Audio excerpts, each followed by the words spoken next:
arahari koca murushe ngo ararebye aravuga ati reka mbanze nshingire ku kintu cya experience ndebe umuntu dushobora kuba twakwifashisha kuri kabiri kuko aravuga Gatomborenga niba atarameze neza kuri match ya Kigali umukinnyi n'ubundi uri dubitatif n'ubundi havuyemo mentally and physically ntago twavuga ko Ombolenga ameze neza 100%. Kudakora imyitozo muri sport kuza kuri match ya Kigali ukabona ko n'uruhande rwe rwari rwagowe cyane byarangiye n'ibyago byarangiye koca Murush ashyizeho bita Manzitseri kuri kabiri. Manzitseri umuntu yambwiye ati burya Manzitseri muri Libya no kumutabikurikira ati burya akinishwa kabiri. Noneho ngaruko ko imwe twari tuganira atera kabiri ati burya Manzi muri Libya ati burya n'umukino ukina kuri kabiri. Ariko koca ngo arahamukinishije na systeme ze zo mu Mavubi abona wapi aravuga ati kuri kabiri ntago byavamo reka musubize muri axe uko Mborenga azaba ameze uko ariko kose nawe uzakoreshwa kuri kabiri. Ariko iki kintu cyo kumukinisha kuri kabiri axe je nagikunda kuko uzi impamvu se kuko umuntu dukinisha kuri wingi kuko nayifata nko dukinye back 3 kuko zanareba kenshi George akina nk'umu wing back yego w'iburyo George akaba ari ukina iyo couloir yose y'iburyo Manzi akaba ameze nk'umu defenseur muri back 3 ariko George yari uri gukora ariko zanabirebe twakinye back 3 akenshi Manzi burya basa nk'uhengamiye ku ruhande rw'iburyo ku abahengamiye buryo no basa nk'aho abahengamiye twita umutsinzi na Clement yego urumva se bitabigenda ubwo rero nuko bimeze Claude nawe agakina nk'umu wing back ku ruhande ubwo birangira nyine avuze ati Ombolenga hoya azagaruka. Gahunda retete ya probable ngewe mu ruhande rumwe wenda bakurikirane by'Amavubi hafi n'abatekinisiye baraza kubisobanura ariko mwizamu urumva byo ni Fiacre no rucabana urumva Fiacre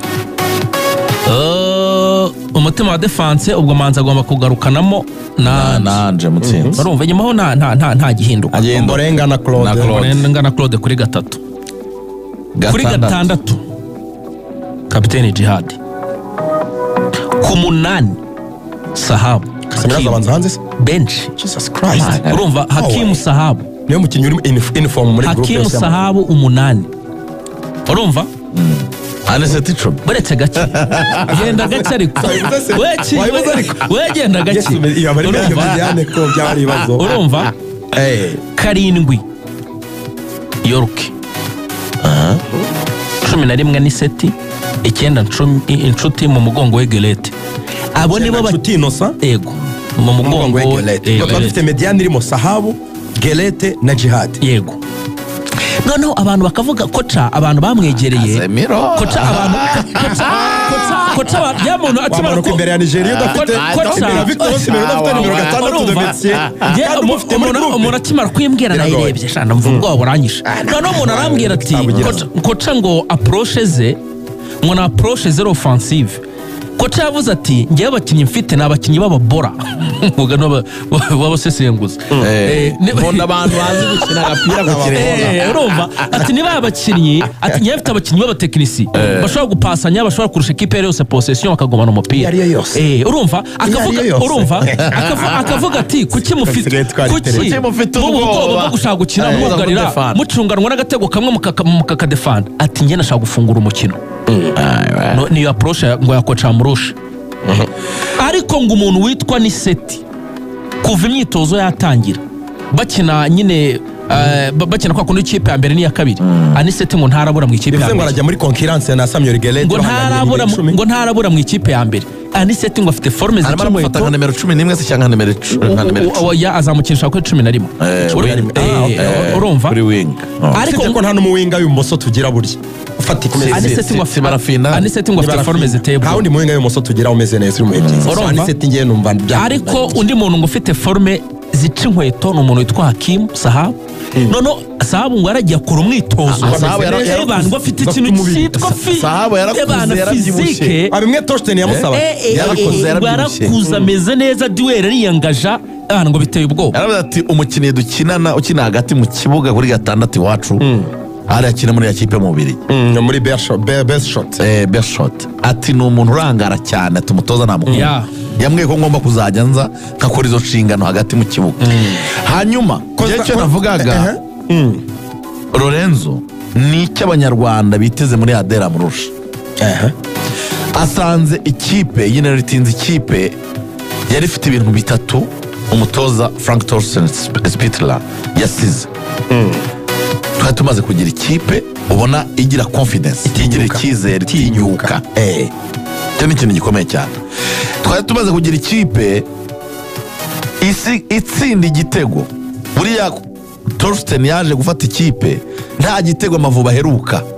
amenyereye kudefanda agatsindwa 1-0 tugataha cyatwanganya ubusa ku busa cyatugaterwa forfe yaje ikipe yarayisize ari ikipe ishobora gutsindwa igitego ikaza ikacyishyura ikanatsinda ikintsinzi yaje ari ikipe ishobora none kureba mu izamu igatsinda Lesotho igataha umuntu atatu yatahanye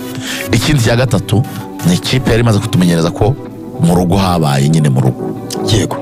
hari ahantu ho gukinira ndetse Libya dukoze mu jisho ariko ubundi Benin twaratsinze Nigeria turanganya amakipe twarayagoye cyane mu rugo turabagora cyane rero umutoza agomba kuza agahera kuri ibi bintu bitatu byari bihari ntitubone icyo bita setback gusubira inyuma ahubwo tukabona bijya imbere gusa icyo amakuru namenye ni uko ngo abakinnyi mu mwiherero no mu myitozo barishimye pe ikintu bita mood uko bafashwe nk'uko n'abakinnyi bagendaga bigarukaho bafashwe neza uko babayeho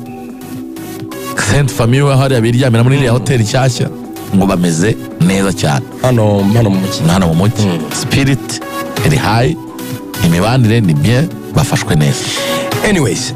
umutoza wigeze gutoza Amavubi 2015-2016 yitwa Stephen Constantine yakoze interview abazwa kuri Nigeria n'u Rwanda nabazaga kasigiye yunyirizaga mu Mavubi 2014 mu kwezi kwa gatanu nibwo bamugeze umutoza w'umurije Detchwell aganira nabo Detchwell thank you Action College abagakuye ariko cyane bamubaza ku Rwanda na Nigeria yaciye intege Nigeria cyane na interview nabonye abanyanigeria bavuzeho cyane Constantine yavuze ko u Rwanda rwakoze foro iri hejuru cyane nubwo wenda abanyarwanda badashaka guhita bibona kuko ntitwagiye mu gikombe cya Afurika vuba nta qualification ikomeye twabonye ariko bavuga ko abona u Rwanda rwarazamuye urwego mu kuha amahirwe abakinnyi bakiri bato bafite impano kandi ko kubirebye urabona ko dufite abakinnyi bakiri bato bagerageza gukina umupira aho basahabo nyine yuvuga ba Gelete ba Niseti ba Kevin dufite abakinnyi nyine bazamuye urwego mu minsi mu gihe gishize nk'imyaka nk'itatu bameze neza yavugaga ko rero ngo Nigeria kuba ari igihugu kinini kinatuwe cyane muri Afurika ngo atari facteur yaba avantage ku Rwanda bagomba kuza bikandagira uwabakubitiye uyo Aqua Ibom yanabakubitira i Kigali yabaciye intege avuga ko u Rwanda arubona rutsinda Nigeria kuri match kwizigera uratekereza bishoboka kuri izi forme z'aba Demola Lukman na ba Victor Osimhen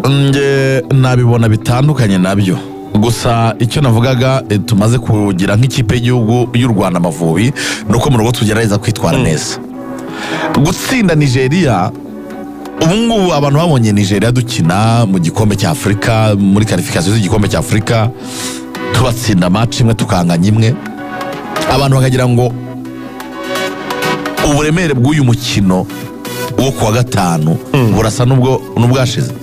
ubushize barabibaraga bakabona ko kubona tike yo kujya mu gikombe cya Afurika ari ibintu byoroshye imibare yabo yabasunikiraga kubereka ko n'ubundi tike atari yo gusengera bamaze kuyikorera uyu munsi turimo turavuga Nigeria iri ku gitutu gikomeye cyane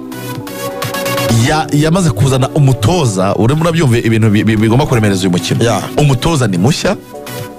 avuye muri Mali